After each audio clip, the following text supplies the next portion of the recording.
A billionaire standing at his son's grave, lost in grief, hears a soft sniffle behind him and turns to find a barefoot little girl hiding behind the headstone. She's cold, scared, and clearly homeless. But when she speaks, she says something that stops him dead in his tracks. "I knew your son. He was my only friend. He told me, if anything ever happened to him, I should find you." What? In a single moment, this powerful man's world flips upside down. Who is this mysterious child? How did she know his son? And more importantly, what secret did his son leave behind that could unravel everything he thought he knew? What starts as a heartbreaking encounter in a cemetery quickly spirals into a shocking discovery of betrayal, redemption, and a hidden promise made by a boy who died too young, but left behind a legacy far greater than wealth. You won't believe what this little girl was hiding, or how her secret would lead a billionaire to tears and change both of their lives forever. Stay with us to the end, because this is a story you'll never forget. The wind screamed across Evergreen Hills Cemetery, slicing through the air with icy fingers. Snowflakes swirled like lost souls over the polished marble headstones, and the bitter scent of winter mingled with the dampness of freshly turned soil. Marshall Whitmore stood alone, his designer trench coat clinging to his frame, his gloved hands trembling slightly as he laid a bouquet of white lilies on the grave. Etched in bold black letters was the name, Caleb Whitmore, beloved son. 5 years. 5 years since the crash. 5 years since the light in his world had been snuffed out by a drunk driver on a rain-slick highway. Marshall, once hailed as one of America's most ruthless, sharp-minded billionaires, hadn't laughed since. He hadn't lived. He had built tech empires, acquired companies, dominated headlines, but none of it mattered. None of it brought Caleb back. Just as he whispered a silent apology to the grave, a faint sound broke through the hush of the snow. A sniffle. He turned sharply. At the edge of Caleb's gravestone, half concealed behind a bare bush, sat a small girl, no older than 10. Her coat was so torn it barely clung to her shoulders. Her legs were bare except for a dirt-smudged dress, and her toes, blue from cold, peeked through cracked slippers. Tangled blonde hair framed her pale face, and her cheeks were raw from the wind. Marshall blinked, uncertain if grief was playing tricks on him. He stepped closer, his voice quiet but firm. "Sweetheart, what are you doing here?" The girl flinched, eyes wide with fear, arms hugging her bony frame. I'm sorry," she whispered. "I didn't mean to be here when you came. Please don't make me leave." Marshall's heart clenched. There was something in her voice, something raw, something broken. It pierced deeper than the wind ever could. "You're not in trouble," he said gently, kneeling to her level. "But this place isn't safe in this weather. What's your name?" She hesitated. Sophie Grant." "Sophie," he repeated, his voice catching. "Why are you here? Are you lost?" She shook her head quickly, hugging herself tighter. "No, sir. I come here a lot. I talked to Caleb." Marshall's blood ran cold. "You knew my son?" Sophie nodded slowly, eyes glossy with tears.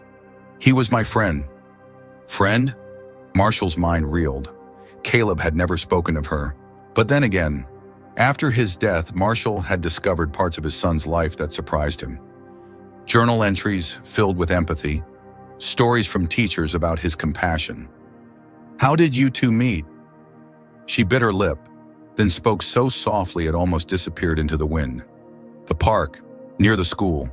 He used to bring me sandwiches, sometimes juice. He'd sit and talk to me. He said I mattered, when nobody else did." Marshall's vision blurred. His son had done what he hadn't, seen someone the world ignored. He shrugged off his coat and gently placed it around her trembling shoulders. The fabric swallowed her, but she clutched it like it was the most precious thing in the world. "Where are your parents, Sophie?" he asked. Her expression dimmed. "My mom. She got real sick, and then she went to sleep and didn't wake up." A pause. "My dad left after. He said he couldn't do it anymore." Marshall's jaw clenched. "You've been on your own since then?" She nodded. "I sleep in an old church bus behind Trinity Grace Chapel. It's not so bad. When it rains, I curl up under the seats." He wanted to scream, wanted to rage at the world for letting this happen to her. But instead, he forced calm into his voice. "Why do you come here?" he asked. Sophie looked up at him, eyes wide, glistening with unshed tears. "Because before he died, Caleb told me if I ever needed help and I got too scared to keep going, I should find his dad." Her voice broke. "He said you'd help me." Marshall's chest heaved. The breath left his lungs like a punch to the ribs. For 5 years, he'd drowned in guilt, believing there was no way to make anything right again. Yet his son, his beautiful, brave boy, had believed in him until the very end. He reached for Sophie's tiny, frozen hands and held them firmly. "You're coming with me," he said, his voice thick with emotion. "No more hiding in buses, no more cold nights. You're not alone anymore." Sophie blinked. "But why?" "Because you mattered to Caleb," Marshall whispered. "And that means you mattered to me." Without a word, she threw herself into his arms. And for the first time in years, the billionaire who had lost everything felt something return, something warm, something real. That night, Marshall Whitmore didn't return home alone. He tucked Sophie into the guest bedroom of his estate, wrapped her in flannel sheets, and sat beside her until her breathing slowed and sleep finally claimed her. He looked out the frosted window, then up at the stars. "Thank you, Caleb," he whispered, and deep in his soul he could almost hear his son's voice. "You did good, Dad." Shriyanim. Have you ever met someone whose simple act of kindness changed your life? If this story touched your heart, tell us below. What would you have done if you were Marshall? The next morning, the sun filtered gently through the sheer curtains of the Whitmore estate. For the first time in years, Marshall found himself making breakfast for someone other than himself. He wasn't used to it. His hands fumbled with the eggs, the toast burned slightly, but he didn't care. It felt purposeful. In the guest room upstairs, Sophie stirred beneath the thick blankets. Her golden hair lay fanned across the pillows like sunlight, and for once her small face looked peaceful. No more shivering, no more fear etched into her brows. When she finally padded into the kitchen, her eyes widened. "You made pancakes?" Marshall gave a half chuckle. "Tried to. Don't hold your breath." She smiled softly, sitting down, and took a bite. Her eyes lit up. "They're perfect." Marshall swallowed the lump rising in his throat. "You're very kind." Sophie ate quietly, occasionally glancing at him like she was still trying to believe this wasn't a dream. After breakfast, she explored the house cautiously, her bare feet silent on the marble floors. She lingered near Caleb's room. The door was cracked open. "You can go in if you'd like," Marshall said from behind her. "I haven't changed anything." Sophie stepped inside slowly. The room was frozen in time. Posters of superheroes on the wall, a telescope by the window, soccer cleats near the closet. She walked over to the bookshelf, running her fingers along the spines. "He liked to read," she said. Marshall nodded. "Especially fantasy. He loves stories with heroes, ones who saved people." Sophie turned toward the desk. A framed picture caught her eye. Caleb beaming, his arm thrown over the shoulders of a younger boy. Both were laughing, joy painted on their faces. "Who's that with him?" she asked. Marshall squinted. "That's Tyler, Caleb's best friend. They were inseparable growing up." Sophie's expression darkened. "Tyler," she whispered. "He's the one who—" She stopped. "What?" Marshall leaned forward. "What about Tyler?" Sophie hesitated. Her fingers curled around the frame tightly. "I saw them the day before Caleb.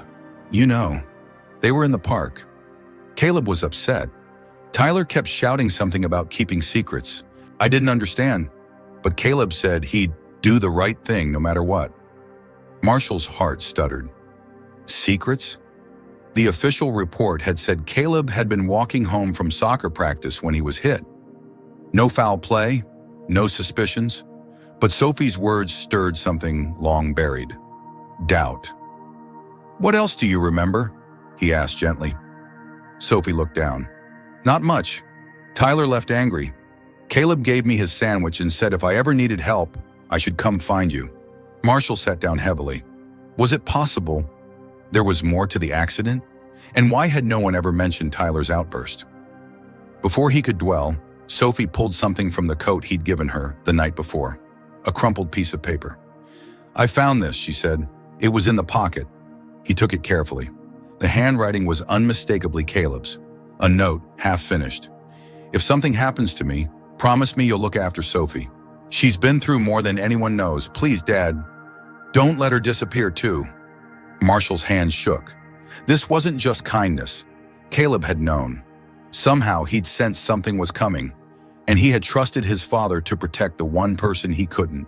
He looked at Sophie, her big eyes brimming with silent fear. "You don't have to be afraid anymore," he said. "I promise." She smiled weakly. "You sound just like him when you say that." Later that day, Marshall made calls, discreet ones. He needed answers. He wanted to know everything about the day Caleb died, and he wasn't going to accept the version he'd been fed years ago. As evening fell, Sophie curled up in the den with a blanket and a hot mug of cocoa. She looked small, safe, and yet beneath that safety something trembled. "Do you think Caleb would be mad?" she asked. "Mad?" Marshall echoed. "For me coming here, for telling you stuff." Marshall knelt beside her. "Sophie, Caleb trusted you, and he wanted me to find you. If anything, he'd be proud of you." She nodded, wiping a tear from her cheek. I miss him." Marshall put an arm around her shoulder. "So do I. Every single day." As they sat in the glow of the fireplace, a strange warmth returned to the mansion. It wasn't the heat, it was the feeling, the sense of life, of family. But beneath that warmth, something darker simmered. The idea that Caleb's death might not have been just a tragic accident, and that the truth had been buried alongside him. Marshall wasn't just grieving anymore. He was waking up, and he was ready to dig. What do you believe Caleb was trying to protect Sophie from? Drop your theories below. Your insights might just uncover the truth. 3 days later, Marshall Whitmore sat alone in his study. Caleb's note unfolded across his desk. The more he stared at the shaky handwriting, the more determined he became. He had already hired a private investigator, and this morning, a report had landed in his inbox that shook him to his core. Tyler Hayes hadn't just been with Caleb that day. They'd argued, loudly. Witnesses remembered it now that someone finally asked. But more disturbingly, Tyler's father, Gregory Hayes, was the head of the construction firm whose negligence had caused structural issues at a local school. Issues Caleb had discovered during a student volunteer project. Caleb had planned to report it, but he never got the chance. Marshall's gut twisted. Could it be that Caleb's death wasn't random at all? He reached for his phone and called Detective Vargas, an old friend. "I need you to reopen a case," he said. "My son's accident, it doesn't add up anymore." Later that evening, he found Sophie in the backyard, swinging gently on the wooden bench Caleb used to sit on. "I need to ask you something important," he said. She looked up. "Okay. Do you remember anything else about that day in the park? Anything at all? What Tyler said? How he acted?" Sophie bit her lip. "He was mad. Really mad. He said Caleb was going to ruin everything for his dad. He said he wouldn't let him." Short on Marshall's breath caught. "I didn't tell anyone back then," Sophie added. I thought if I told the truth, something bad might happen to me." He knelt beside her, voice steady. "You did the right thing by staying safe, and you're doing the brave thing now by telling me." Sophie nodded, eyes wide. Is Tyler in trouble?" Marshall didn't answer right away. "If he's responsible for what happened to Caleb, then yes. But that's not your fault." Not so term. Within 24 hours, Detective Vargas had enough to bring Tyler in for questioning, and the truth came tumbling out. Tyler hadn't meant to kill Caleb, but he had followed him that night. They argued again near the road. Caleb turned to walk away. Tyler pushed him, frustrated and panicked. Caleb stumbled into the street, and that's when the car hit him. The drunk driver wasn't the whole story, just the final piece. The push. That was what ended Caleb's life. When the news broke, Marshall didn't feel the satisfaction he expected. There was no relief, no triumph, just sorrow. Sorrow for a boy who died trying to do the right thing, and sorrow for another who let fear turn into irreversible tragedy. That evening, Marshall visited Caleb's grave again. Sophie stood beside him, holding his hand. "I found her," he whispered, laying down a single white rose. "She's safe now, just like you wanted. Sophie knelt and placed a folded piece of paper next to the headstone. "Hi, Caleb," she whispered. "I miss you. Thank you for always being kind to me. I have a bed now, and books, and pancakes." She looked up at Marshall, smiling through her tears. "And a dad who keeps his promises." He pulled her close, overcome by emotion. In the weeks that followed, Marshall formally adopted Sophie. It wasn't just a legal process, it was emotional healing for both of them. She filled the halls of the Whitmore mansion with laughter again, and he gave her the safety and love she had longed for. The media picked up the story. Billionaire adopts homeless girl after son's hidden friendship revealed. But Marshall didn't care about headlines. The only thing that mattered was that Sophie finally felt like she belonged.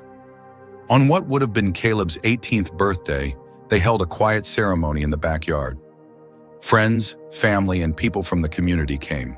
Marshall stood in front of a new garden, dedicated in Caleb's memory.